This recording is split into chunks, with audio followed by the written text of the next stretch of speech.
Waste management పై సిటీలో special meet నిర్వహించింది GHMC. ఈ కార్యక్రమంలో రాష్ట్ర మంత్రులతో పాటు హోటల్ ఓనర్స్, ఫంక్షన్ హాల్స్ నిర్వాహకులు పాల్గొన్నారు. సిటీని క్లీన్ గా ఉంచే అంశంపై డిస్కషన్ జరిగింది.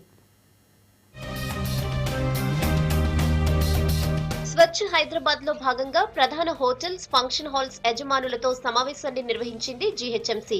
ఈ కార్యక్రమంలో రాష్ట్ర మంత్రి కేటీఆర్, తలసాని, పద్మారావుతో పాటు అధికారులు, హోటల్స్ యజమానులు పాల్గొన్నారు. వేస్ట్ మేనేజ్మెంట్ పై మీటింగ్ లో డిస్కషన్ నడిచింది.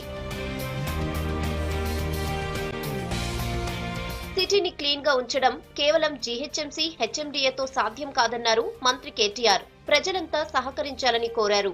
హైదరాబాద్ సిటీకి కావలసిన సౌకర్యాల విషయంలో సర్కార్ ప్లానింగ్ తో ముందుకు వెళ్తుందని చెప్పారు. సిటీని క్లీన్ గా ఉంచేందుకు చేస్తున్న పథకాలను ఆయన వివరించారు.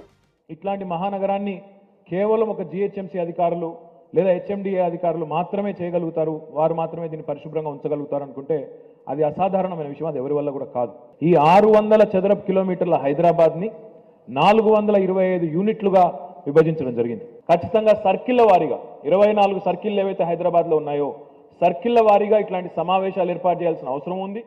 సిటీలో ఫుడ్ ఇన్స్పెక్టర్ల సంఖ్య పెంచాల్సిన అవసరం ఉందన్నారు మంత్రి తలసాని శ్రీనివాస్ యాదవ్. తాగునీరు, క్లీనింగ్ పై సర్కార్ సీరియస్ గా ఫోకస్ చేసిందన్నారు.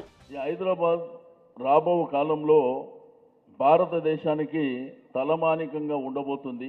చెన్నై పరిస్థితి మనం చూసినాం, బెంగళూరు పరిస్థితి మనం చూసినాం, వేరే సిటీస్ పరిస్థితి కూడా చూసినాం. హైదరాబాద్కు ఉన్నటువంటి అవకాశాలు చాలా ఎక్కువ. మీకు అన్ని రంగాలలో ఉద్యోగ పరంగా కానీ, వ్యాపార పరంగా కానీ. రెండోది, హైదరాబాద్లో నివసిస్తున్నటువంటి ప్రజలకు సేఫ్టీ పాయింట్ ఆఫ్ వ్యూలో కానీ, సెక్యూరిటీ పాయింట్ ఆఫ్ వ్యూలో కానీ చాలా కార్యక్రమాలను తీసుకొని ముందుకెళ్తున్నాం. స్వచ్ఛ హైదరాబాద్ పై నజరు పెట్టిన సర్కార్ అన్ని శాఖలను సమన్వయం చేసుకుంటూ ముందుకు వెళ్తోంది.